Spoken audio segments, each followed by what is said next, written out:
교과서에 충실한 교과토이 여디디아의 교충교토 시간입니다.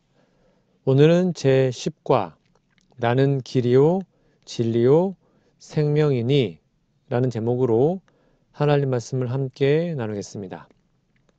말씀 전에 여러분 교과서와 성경책을 꼭 준비해 주시기 바랍니다.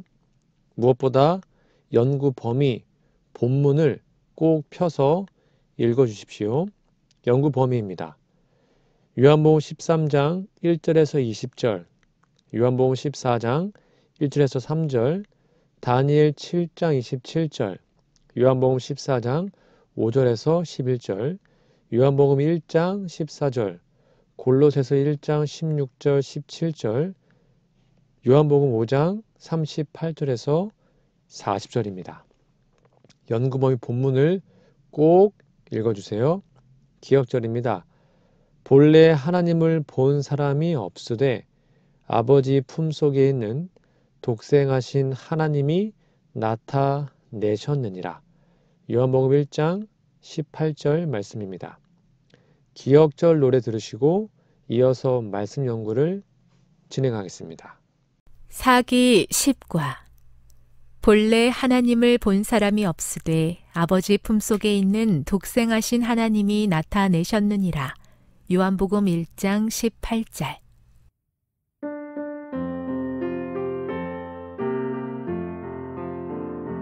본래 하나님을 본 사람이 없으되 아버지 품속에 있는 독생하신 하나님이 나타내셨느니라. 요한복음 1장 18절. 본래 하나님을 본 사람이 없으되 아버지 품속에 있는 독생하신 하나님이 나타내셨느니라. 요한복음 1장 18절.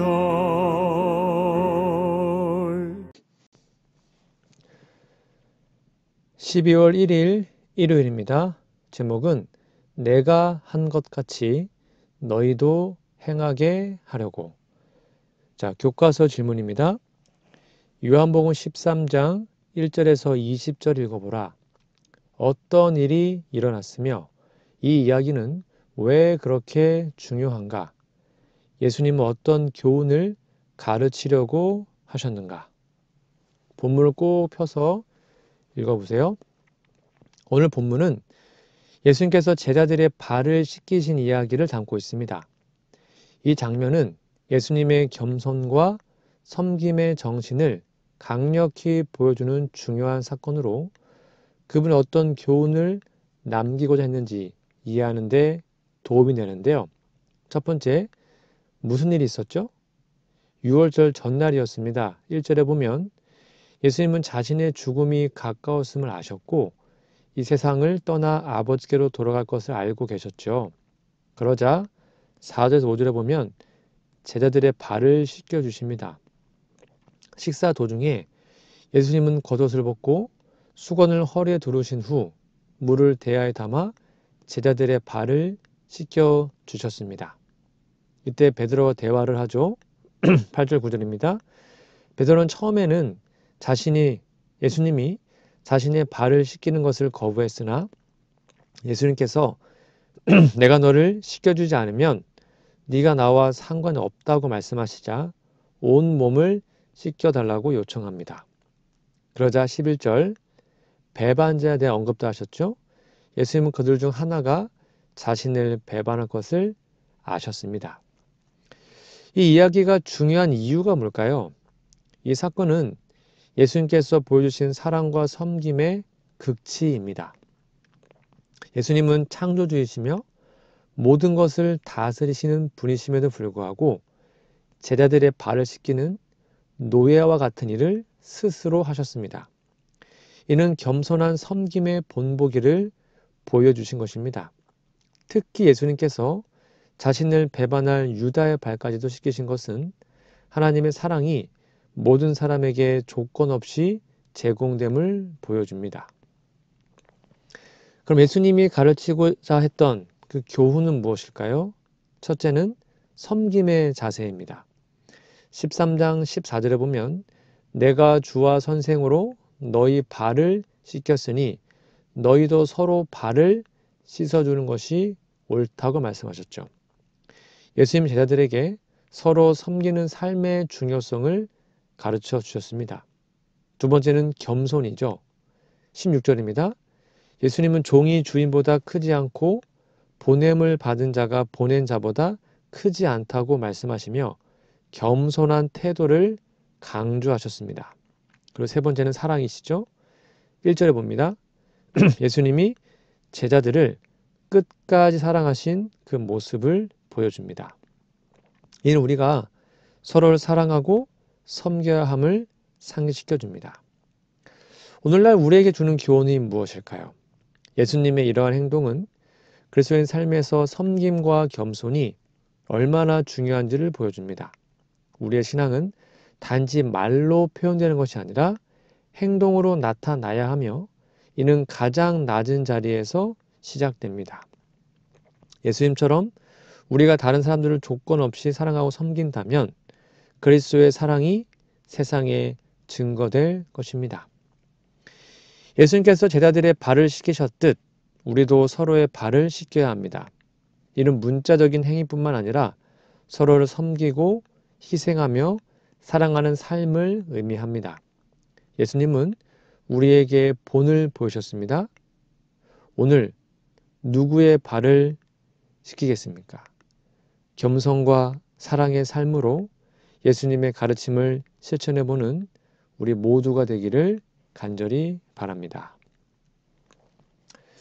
12월 2일 월요일입니다. 제목은 내가 반드시 다시 오리라. 자, 교과서 질문입니다. 요한복음 14장 1절에서 3절 읽어보라. 예수님은 어떤 맥락에서 이 말씀을 하셨는가? 자, 오늘 본문 말씀은 예수님께서 제자들에게 매우 중요한 약속과 위로의 말씀을 주신 구절입니다. 이 말씀은 그분의 십자가 죽음을 앞두고 제자들의 마음을 위로하기 위해서 주어진 말씀인데요. 문맥을 좀 보시면 예수님의 죽음을 앞둔 시점이었습니다. 요한복음 14장은 예수님께서 십자가 달리시기 전 최후의 만찬 자리에서 제자들에게 하신 말씀 중 일부이죠. 그러자 예수님의 그 말씀을 듣자 제자들이 불안해했습니다. 33절에 보면 13장 33절에 보면 예수님은 곧 자신이 떠날 것이라고 제자들에게 알리셨죠. 이 소식을 들은 제자들은 충격과 슬픔에 빠졌습니다. 그들은 예수님 없이 무엇을 해야 할지 몰랐고 혼란스러웠죠. 그러자 베드로가 질문합니다. 베드로는요, 주여 어디로 가시나이까라고 물었고 예수님은 자신이 가는 길을 나중에 따라오라고 말씀하셨습니다. 이로 인해 제자들은 더욱더 혼란스러웠습니다. 자, 이런 배경에서 예수님은 제자들을 위로하고 그들에게 소망을 주시기 위해서 요한복음 14장 1절에서 3절의 말씀을 주신 겁니다.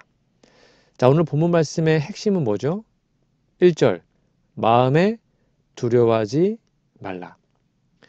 예수님은 너희는 마음에 근심하지 말라. 하나님을 믿으니 또 나를 믿으라라고 말씀하십니다. 제자들은 예수님을 잃어버린다라는 두려움 속에 있었지만 예수님은 그들을 위로하며 하나님과 자신에 대한 믿음을 가지라고 격려하셨죠. 그리고 2절에 볼까요? 하늘에 있는 처소에 대한 약속을 하셨습니다. 예수님은 내 아버지 집에 거할 것이 많다라고 말씀하시며 그분이 제자들을 위해서 하늘에서 거처를 준비하러 간다는 약속을 하셨습니다.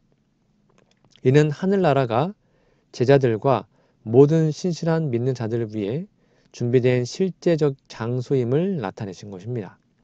그리고 3절에 보니까 다시 오실 것을 약속하셨죠.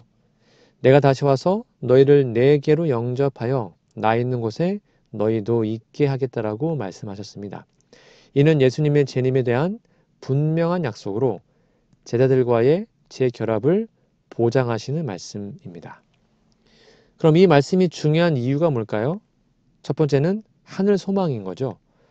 이 구절은 예수님 믿는 모든 신자들에게 하늘나라에서의 영원한 생명과 기쁨에 대한 희망을 제공합니다. 그리고 재림의 약속입니다.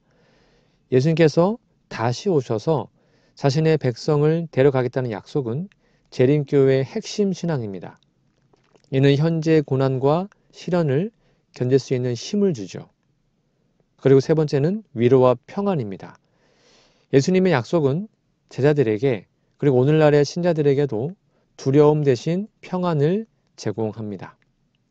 여러분, 요한복음 14장 1절에서 3절은 예수님의 재림과 하늘나라의 소망을 약속하는 귀한 말씀입니다. 우리도 제자들처럼 종종 불안과 두려움에 휩싸일 때가 있습니다. 그러나 예수님은 우리에게 마음에 근심하지 말라고 말씀하십니다. 우리가 이 약속을 믿고 하늘의 소망을 바라보며 살 때 어떤 시련도 견딜 수 있습니다. 예수님께서 우리를 위해 준비하신 처소를 생각하며 그분의 재림을 간절히 기다리는 하루하루가 되기를 소망합니다. 12월 3일 화요일입니다. 제목은 나는 길이요 진리요 생명이니. 자, 교과서 질문 볼까요? 요한복음 14장 5절 6절을 읽어보라. 도마는 예수님이 어디로 가시는지에 대해서 어떤 질문을 했는가? 예수님은 어떻게 대답했는가? 오늘 본문은 도마와 예수님 사이에 이루어진 그 대화에서 내가 가는 곳에 대해 도마가 했던 질문, 예수님에 대한 대답이 나오는 장면입니다. 되게 중요한 의미를 담고 있는데요. 14장 5절입니다. 도마가 질문했죠. 주여, 주께서 어디로 가시는지 우리가 알지 못하거늘 그 길을 어찌 알겠사옵니까? 도마는 예수님이 말씀하신 내가 너희를 위하여 처소를 예비하러 가노라 라는 2절의 말씀과 내가 가는 곳에 너희도 알며 그 길도 알겠다라는 4절의 말씀을 온전히 이해하지 못했죠. 그는 예수님의 말씀을 문자적으로 받아들였고 예수님께서 구체적으로 어디로 가시는지 그리고 그 길이 무엇인지에 대해서 혼란스러워했습니다. 도마의 질문은 예수님께 대한 순수한 마음으로 비롯된 것으로 이해하고자 하는 열망이 담겨 있었죠. 예수님 대답을 볼까요? 6절입니다. 내가 곧 길이요 진리요 생명이니 나로 말미암지 않고는 아버지께로 올 자가 없느니라. 여기에 예수님이 길이십니다. 즉 예수님은 하나님 아버지께 나아가는 유일한 길이셔요. 다른 어떤 방법이나 중재자를 통해 하나님께 나아갈 수 없고 구원받을 수 없습니다. 또 예수님은 진리이시죠. 예수님은 진리를 계시하는 분이시며 진리 그 자체이십니다. 그분은 하나님의 성품과 계획을 온전히 드러내셨습니다. 그리고 예수님은 생명이시죠. 우리는 예수님을 통해서만 영생을 얻을 수 있습니다. 그분은 우리에게 영적 생명을 주시는 분이십니다. 예수님의 이러한 답변은 단순히 물리적 장소를 가리키는 것이 아니라 하나님과의 관계에 대한 영적인 진리를 설명한 것입니다. 도마는 어디로 가시는지를 물었지만 예수님은 자신이 그 길이며 자기 자신을 통해서만 하나님께 갈 수 있음을 밝혀주셨죠. 자, 이 대화의 의미와 교훈이 뭘까요? 바로 예수님만이 구원의 길이라는 겁니다. 이 구절은 기독교 신앙의 핵심을 말하고 있습니다. 예수님을 믿는 자들만이 하나님과의 관계를 회복하고 영생을 얻을 수 있습니다. 또한 두 번째는 질문을 통해 진리를 배웠죠. 즉 도마의 질문은 그의 의문을 드러냈지만 도마가 질문했기 때문에 이러한 중요한 진리를 배우게 되었죠. 여러분 그래서 신앙에서도 질문을 많이 해야 성장이 되는 겁니다. 그리고 세 번째 개인적인 관계입니다. 예수님은 단순히 길을 보여주신 분이 아니라 그 길 자체이시죠. 즉 이는 우리와 예수님 사이의 개인적이고 친밀한 관계를 강조하는 겁니다. 여러분 도마처럼 우리도 종종 하나님의 계획을 온전히 이해하지 못할 때가 있죠. 그러나 예수님은 우리의 질문을 두려워하지 않으시고 그 질문을 통해 진리를 가르치십니다. 예수님께서 길이요 진리요 생명이심을 믿고 그분과 더욱 깊은 관계를 맺을 때 우리는 하나님께로 가는 확실한 길을 발견하게 될 것입니다. 예수님을 우리의 삶의 길로 받아들이고 따르는 우리 모두가 되기를 간절히 바랍니다. 밑에 있는 두 번째 질문입니다. 요한복음 14장 7절에서 11절을 읽어보라. 예수님은 빌립의 오해를 어떻게 해소해 주셨는가? 오늘 본문에서 빌립은 예수님께 하나님 아버지를 보여달라고 요청했죠. 이에 예수님은 빌립의 오해를 바로잡으셨고 하나님과 자신이 본질적으로 하나임을 가르쳤습니다. 이 대화는 예수님과 아버지 하나님과의 관계를 깊이 이해하게 하는 아주 중요한 신학적 교훈을 담고 있습니다. 자, 14장 8절에 보면 빌립이 요청하죠. 주여, 아버지를 우리에게 보여주옵소서. 그리하면 족하겠나이다. 즉 빌립은 여전히 하나님 아버지에 대한 이해가 부족했습니다. 그는 하나님을 눈에 보이는 형상으로 보기를 원했던 거죠. 빌립의 요청은 단순히 하나님을 보고 싶다는 간절한 마음에서 비롯되었지만 이는 예수님이 이미 하나님을 완전히 계시하고 있음을 이해하지 못한 오해에서 나온 것이었습니다. 거기에 대한 예수님의 대답인데요. 9절에서 11절입니다. 예수님은 빌립의 요청에 다음과 같이 대답하셨죠. 9절 나를 본 자는 아버지를 보았거늘 어찌하여 아버지를 보여달라 하느냐.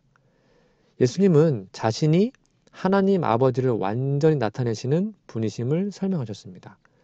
빌립이 예수님을 보고도 하나님 아버지를 보지 못했다라고 말하는 것은 예수님을 온전히 이해하지 못했음을 의미합니다. 10절 내가 아버지 안에 있고 아버지께서 내 안에 계신 것을 믿으라. 예수님은 자신과 하나님 아버지가 완전히 하나 되셨음을 가르치셨죠. 그분의 말씀과 행위는 하나님 아버지로부터 비롯된 것이었습니다. 예수님은 아버지의 뜻을 행하시고 그분의 능력으로 일하셨습니다. 11절 행하는 그 일로 말미암아 믿으라. 예수님은 자신이 행하신 기적들과 가르침이 하나님 아버지의 능력과 임재를 나타낸 증거임을 말씀하셨습니다. 예수님의 사역 자체가 그분이 아버지와 하나임을 증명했던 것이죠. 자, 빌립의 오해를 바로잡은 이 핵심의 교훈의 핵심은 무엇일까요? 바로 예수님은 하나님의 완전한 계시라는 겁니다. 예수님을 보는 것은 곧 하나님을 보는 겁니다. 하나님 아버지 알기 위해서 다른 것을 찾을 필요가 없죠. 그리고 예수님은 하나님과 연합되어 있습니다. 예수님은 삼위일체의 일원이시죠. 아버지와 본질적으로 하나이십니다. 그분의 말씀과 사역은 하나님의 사랑과 구원 계획을 나타내는 것이죠. 세 번째는 믿음의 초점입니다. 예수님은 빌립과 제자들에게 그분의 말씀과 사역을 통해 하나님을 믿으라고 권면하셨습니다. 오늘날 우리에게 주시는 교훈이 뭘까요? 빌립처럼 우리도 종종 하나님에 대해 더 많은 증거를 원하거나 눈에 보이는 무언가를 요구할 때가 있습니다. 그러나 예수님은 이미 하나님의 사랑과 구원의 계획을 완벽히 보여주셨습니다. 예수님을 알고 믿는 것이 곧 하나님 아버지를 아는 길입니다. 빌립이 아버지를 보여달라고 요청했을 때 예수님은 나를 본 자는 아버지를 보았다라고 대답하셨습니다. 이 말씀은 우리에게 하나님을 더 찾으려 노력하기보다 예수님 안에서 하나님을 발견하라는 메시지를 줍니다. 예수님을 깊이 알고 그분의 말씀과 사역에 집중하며 그분 안에서 하나님을 경험하는 우리 모두가 되기를 간절히 바랍니다. 그래서 내가 아버지 안에 있고 아버지께서 내 안에 계신 것을 믿으라 라고 말씀하신 예수님의 초청에 응답하는 우리 모두가 되기를 간절히 바랍니다. 12월 4일 수요일입니다. 제목은 나는 진리요.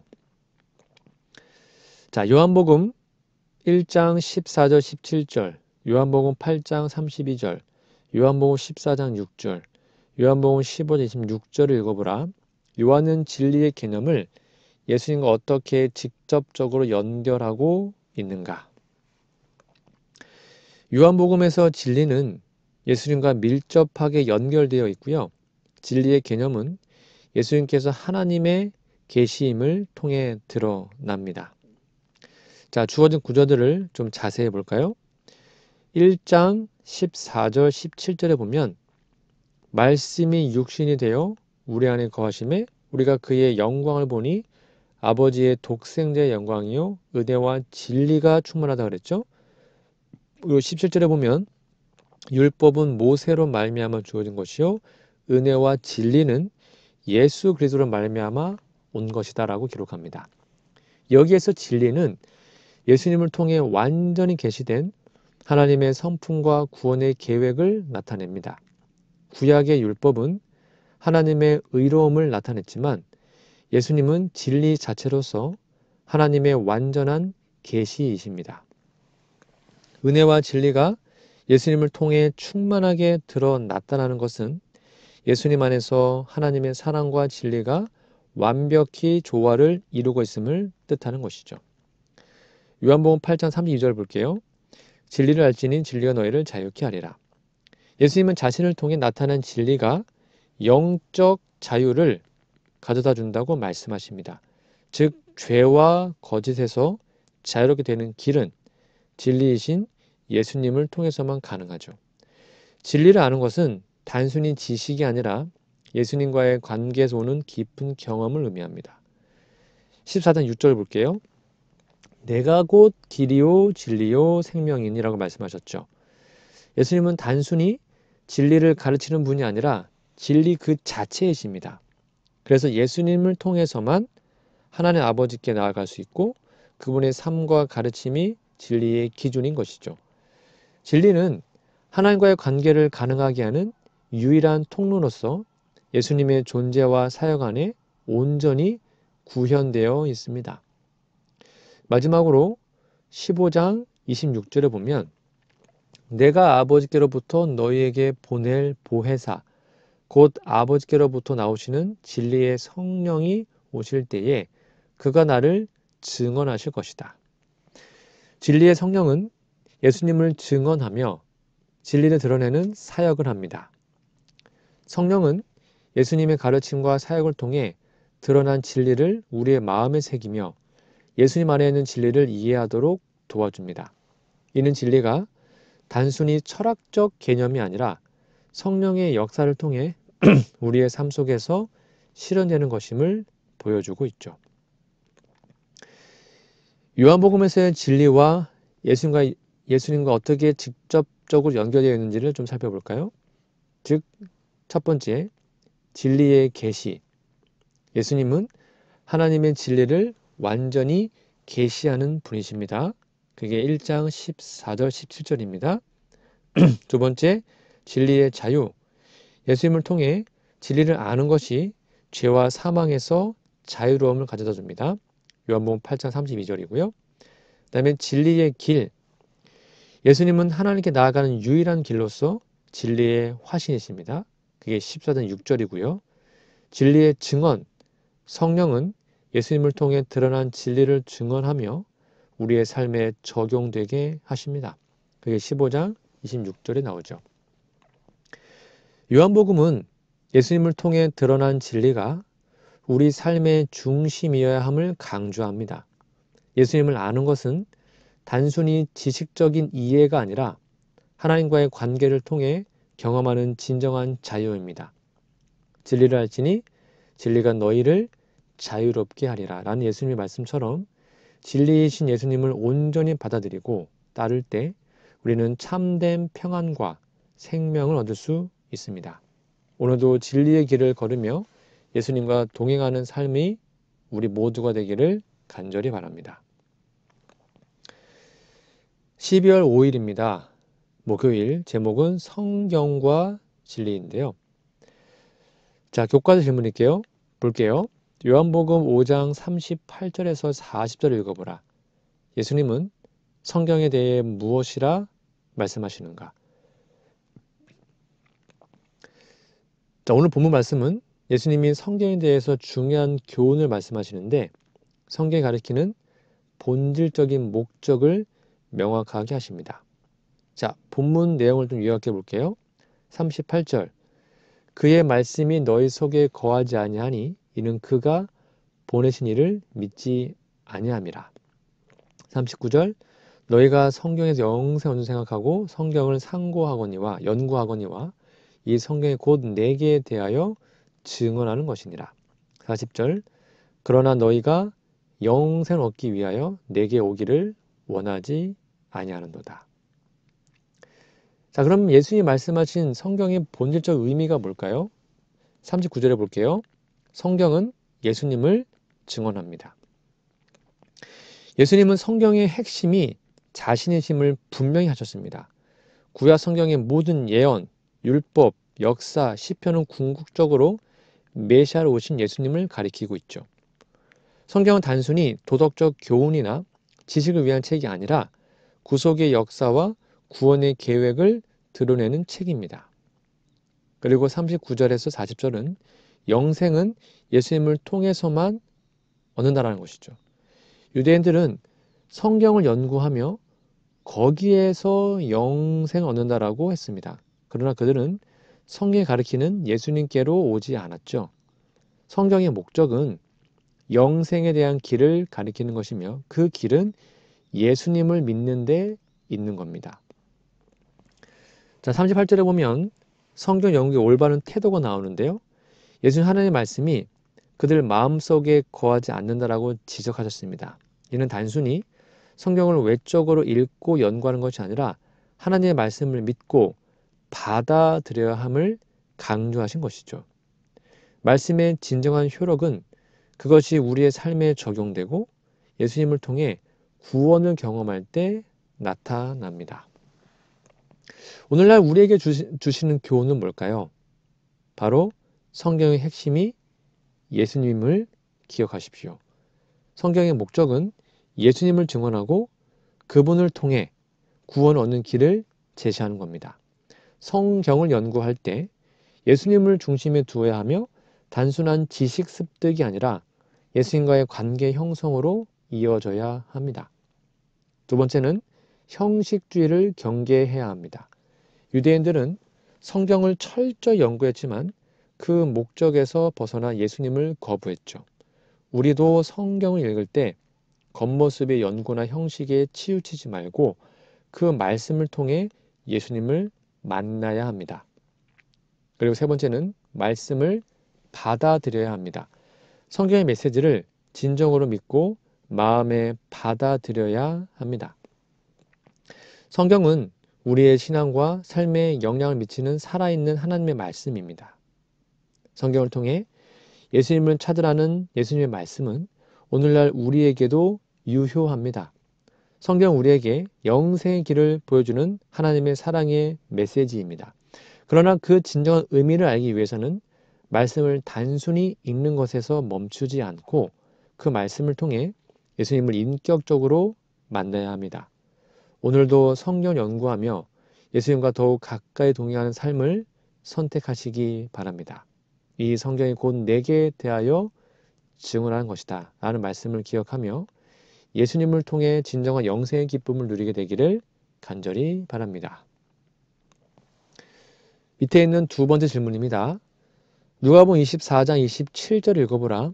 예수께서 자신의 사역의 의미를 밝히기 위해 먼저 성경을 들어 말씀하신 것이 왜 중요한가? 누가복음 24장 27절은 부활하신 예수님께서 엠마오로 가는 제자들에게 자신의 사역의 의미를 설명하기 위해 성경을 사용했죠. 이에 모세와 모든 선자의 글로 시작하여, 이게 구약 성경을 지칭합니다. 모든 성경에 쓴 바 자기에 관한 것을 자세히 설명하시니라. 예수님께서 자신의 사역을 드러내는데 성경을 먼저 사용하신 이유는 다음과 같습니다. 첫 번째는 성경은 하나님의 권위 있는 말씀이라는 겁니다. 예수님은 자신의 사역과 정체성을 설명하기 위해 성경을 권위의 근거로 삼으셨습니다. 모세와 모든 선지자의 글은 구약 성경 전체를 가리키고요. 이는 그분의 사역이 하나님의 구속의 계획 안에서 이루어진 것임을 보여줍니다. 예수님의 사역은 새로운 것이 아니며 이미 성경에 기록된 예언된 바를 성취한 것입니다. 두 번째는 성경은 그리스도를 중심으로 기록되었습니다. 예수님은 구약 성경이 모두 자신을 가리키고 있음을 강조했습니다. 모세의 율법, 예언서, 시가서는 모두 메시아로 오실 예수님을 예표하거나 예언하고 있습니다. 따라서 성경을 통해 자신을 설명하시므로 제자들이 성경 전체를 예수님의 구속 사역의 관점에서 새롭게 이해할 수 있도록 하신 겁니다. 세 번째는 믿음을 위한 기초 제공입니다. 부활 후에도 제자들은 여전히 예수님의 죽음과 부활의 의미를 완전히 이해하지 못했습니다. 그런데 성경을 통해 그들에게 구속사의 전체적인 맥락을 설명하시므로 예수님은 그들의 믿음을 견고히 세우셨습니다. 이 과정은 단순히 그분을 목격한 체험에 의존하는 것이 아니라 하나님의 말씀 위에 기초한 믿음을 형성하도록 돕는 역할을 했습니다. 네 번째는 성경의 신뢰성과 연속성 강조입니다. 예수님은 성경의 신뢰성과 예언의 성취를 통해 하나님의 구원 계획이 얼마나 치밀하고 일관된지를 보여주셨습니다. 이 제자들로 하여금 구약과 신약의 연속성을 깨닫게 하고 하나님의 계획이 시대를 초월해 신실하게 이루어진다는 사실을 확신하도록 했던 것이죠. 자, 오늘날 우리에게 주시는 교훈은 뭘까요? 성경은 단순한 옛 이야기나 역사서가 아니라 예수님의 사역을 이해하고 구원을 경험하게 하는 하나님의 살아있는 말씀이라는 겁니다. 예수님께서 성경을 통해 자신의 사역을 설명하셨듯 오늘날 우리도 성경을 통해 예수님을 알아가고 그분의 구속 계획을 더 깊이 이해해야 합니다. 성경은 믿음의 근거이며 예수님의 말씀과 사역을 통해 구원을 확신할 수 있는 길잡이입니다. 예수님께서 엠마오로 가는 제자들에게 성경을 통해 자신을 설명하신 것은 성경이 그리스도를 중심으로 기록된 구원의 책임을 보여줍니다. 오늘날에도 우리는 성경을 통해 예수님의 사랑과 구원의 계획을 발견할 수 있습니다. 매일 성경을 연구하며 그 안에서 역사하시는 예수님을 만나십시오. 성경을 읽을 때마다 우리의 믿음이 깊어지고 구원의 기쁨이 충만해지기를 간절히 바랍니다.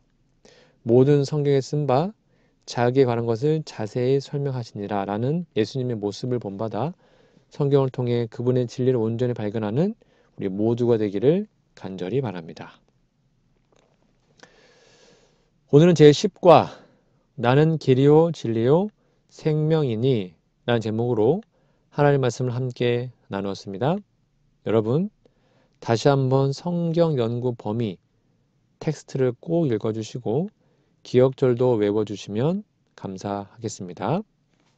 우리 다음 주에는요. 제11과 아버지와 아들과 성령이라는 제목으로 교과 말씀을 공부하겠습니다. 다음 주까지 건강하고 행복하시고 우리 기도하고 오늘 공부를 마치겠습니다. 하늘에 계신 아버지, 겸손히 숙이신 예수님 앞에 나의 보잘것없는 권위와 자존심을 내려놓기 원합니다. 원하지 않는 자존심의 문제로 고통받고 있는 것을 주님께서 아시오니 주님의 귀한 모본을 마음에 새기고 실천할 수 있도록 성령님께서 도와주옵소서. 주님의 약속이 이루어지지 않는 것처럼 안일한 마음으로 살고 있지 않는지를 살펴보게 하시고 우리를 위해 다시 오실 그 재림의 약속을 기다리게 하옵소서.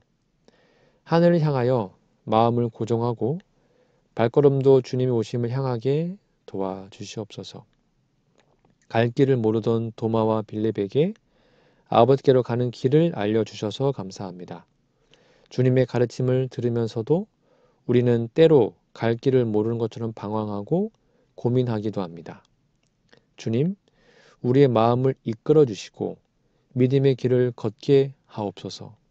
말이 앞서기 쉬운 세상에서 참된 진리를 따르도록 불러주셔서 감사합니다.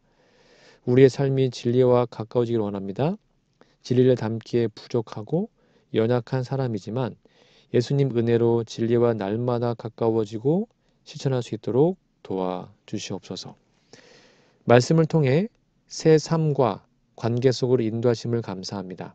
이전 습관과 관계들도 주님께서 새롭게 하도록 도와주시옵소서. 우리의 마음에 말씀해 주셔서 주께 주시는 진리에 합당하고 새로운 삶으로 변화할 수 있도록 지혜와 용기를 주시옵기를 예수님의 이름으로 간절히 기도합니다. 아멘.